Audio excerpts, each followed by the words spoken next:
요런 자죠. 다시 말해서 짤윤자, 짜임새 있는 말이라 라는 뜻입니다. 다시 말해서 논리 정연한 말이다 라는 뜻이죠. 단순히 뭐 토론할론 이런 뜻이 아니라기보다도 잘 짜여진 말이다. 다시 말해서 뭐라고 그랬어요? 논리 정연한 말이다.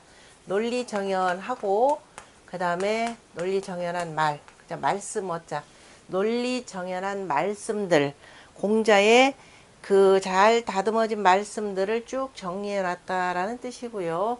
논리 정연하기 때문에 항상 뭐라고 그랬나요? 숨이 일관돼야 되겠죠. 우리가 기승전결이라고 하면서요. 숨이 일관된다라고 표현했습니다. 그래서 논어의 1편 내용 다 기억하시죠? 이제 하기 시집지면 불력 열호와 유붕이 자원 방래하니 불력 낙호와 인부지 불온이면 불력 군자호화라고 했습니다. 자, 그래서 그 논어를 크게 두루두루 보려면은요. 논어는 기본적으로 논리 정연하게 이루어져 있다. 다시 말해서 첫 문장과 끝 문장. 이를테면은 자 그래서 우리가 1편의 첫 문장과 논어 20편의 마지막 문장이 서로 간에 숨이 일관된다라는 것을 보았습니다. 그런데 이제 조금 궁금해서 과연 저 선생 말이 맞는지 아닌지를 살펴보려면은 여러분들이 찾을 줄을 알아야 돼요. 우리가 유학경전에서 많은 분들이 공부하시는 것이 바로 이제 그 중에서 논어라는 글인데요. 그럼 논어 1편에, 그죠? 하기편의 제1장의 1절이 그러하더라. 1절부터 3절까지 내용이 그러하더라 그러면은 그 하기편의 그 1장, 그죠? 1장이고 그 다음에 그럼 마지막 장이 뭘로 돼 있느냐라고 하면 마지막 장은 또 뭐냐면 불환, 그죠? 1장의 마지막 장입니다. 불환, 불환인지, 그죠? 불환인지 불기지요, 불기지요. 불환인지 불기지요. 그 다음에 환, 근심해야 된다. 환, 바로 뭐라고 하냐면 부지 있냐라, 환 부지 있냐라 라고 하는 거죠. 환 부지 있냐라. 자, 마지막 마치니까 바로 역시 야로 끝났죠. 그러니까 하기편의 맨 마지막 문장은 바로 뭐냐면 남들이 인할 때 남들이죠. 불기지, 나를 알아주지 아니한다고, 그죠? 남들이 나를 알아주지 않는다고 근심하지 말고. 얘기는 뭐예요?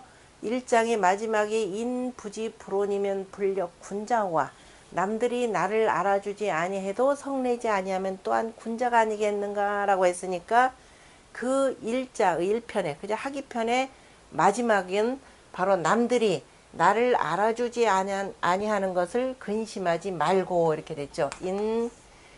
불기치, 불기치 두 번째하고 마지막 세 번째죠. 바로 그 한자의 문장 구조는 동사가 주어하고 동사가 이렇게 앞으로 나오는데 어쨌든 문장을 가지고 문법보다 문장을 가지고 직접 공부하시는 것이 가장 편합니다. 그 다음엔 또 뭐가 되냐? 환 불인지하라. 그러면 이제 나라고 하는 것은 빠져 있죠. 내가, 그죠? 내가 부지인 다른 사람을 알지 못하는 것을 근심해야 하느니라 라고 이렇게 표현된 겁니다. 굉장히 짜임새 있는 글이에요. 그래서 논어를 제대로 이해한다 라고 하는 것, 논어를 그래서 제대로 공부하면은 굉장히 논리적이 됩니다. 그런데 논어를 다 공부하고 나서도 횡설수설하면은 그 사람은 공부를 제대로 한 사람이 아니다 라는 것이죠. 항상 뜻글자에 대한 의미를 정확하게 알고, 그리고 문장들이 어떻게 구성되어 있는지, 그리고 논어 자 1편부터 어떻게 돼요? 1편부터 그 다음에 20편까지의 그 내용들이 수미일관하다라고, 그죠? 일관되어 있다라는 것을 파악하실 줄 알아야 됩니다. 공부해서 정말 굉장히 논리정연한 말씀들이구나 라는 것을 아셨다 그러면은 거기에다 덧붙여서 뭐를 더 공부하더라도 여러분들이 논리정연하게 이렇게 찾아갈 수 있을 겁니다. 그래서 이 글은 참 좋다, 아니 좋다라는 걸 분별할 수가 있죠. 그 숨이 일관되다라고 하는 글이요, 내용이 논어에 2번이 나옵니다. 2번이 나오는데요. 첫 번째는 자 편명과 제가 이제 들쑥날쑥하게 이리저리 왔다 갔다 하면 설명할 겁니다. 첫 번째는 자 2인편에서 한번 나오고요.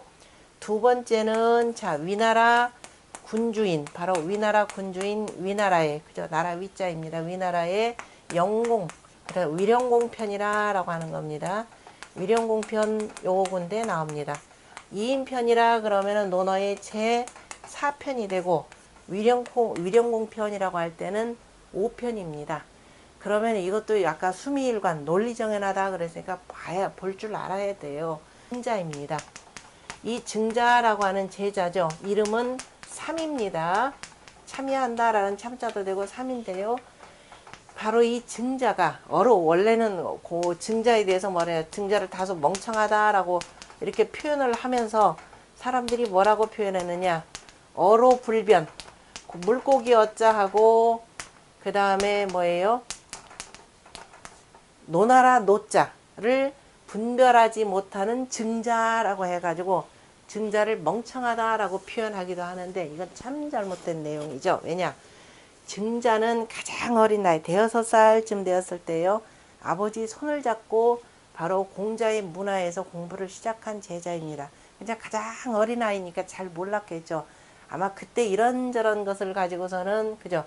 이런저런 그죠? 어린애다운 이 치기 어린 걸 보면서 어로불변 증자가 나중에 공자의 도맥을 이었다. 후대 사람들이 이렇게 표현하는데요. 어느 날 근데 증자는 정말 열심히 공부한 사람입니다. 그 증자가 열심히 뭔가 골똘히 연구를 하고 있어서요. 선생님 말씀을 새겨 듣고 이리 써가면서 하는데 공자가 지나가시다 그걸 보신 거죠. 그러니까 공자가 이놈의 공부가 웬만큼 됐으니까 내가 조금만 힌트를 주면은 이제 온전히 다 깨닫겠구나 해가지고 지나가신 물었죠. 사마 이름을 불렀죠. 사마. 오도는 제가 여기다 괄호 열고 이렇게 표현했습니다. 오도는 이리관진이라 라고 이렇게 표현했죠. 그러더니 증자가 정말 딱 한 대 얻어맞은 듯이 딱 깨우치죠. 그러면 그렇군요. 유라. 네. 하고 딱 대답했죠. 바로 이 대목입니다.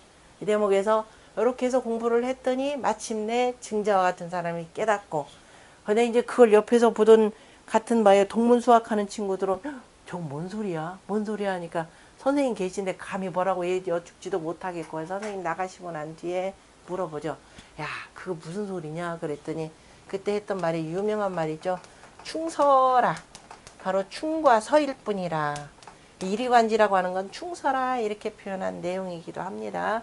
그 2인편에서 이렇게 그 오도는 이리관진이라 하고 나왔었죠.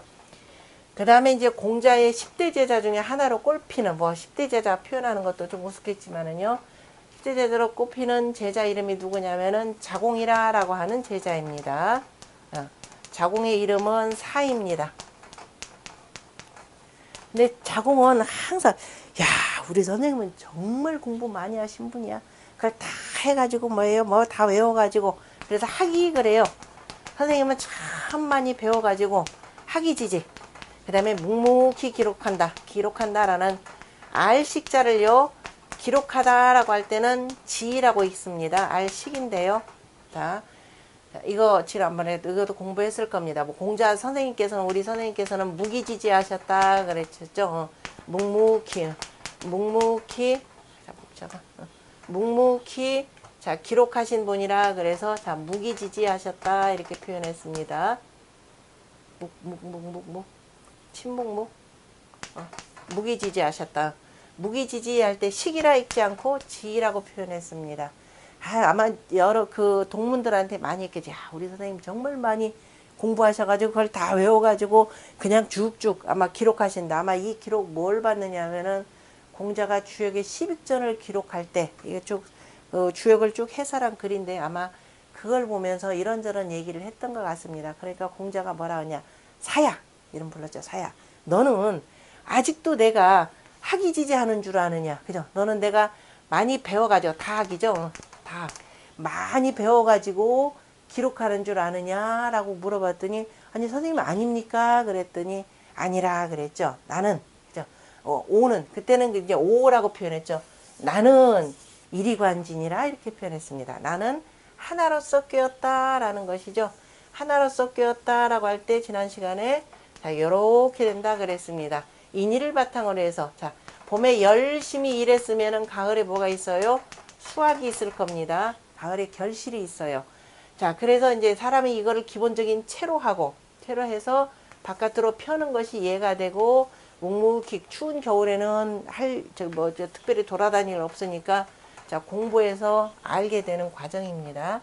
그게 바로 나오는 곳은 어디냐면은, 나는 이리관진이라 라고 하는 바로 위령공편에서 나오는 내용이에요.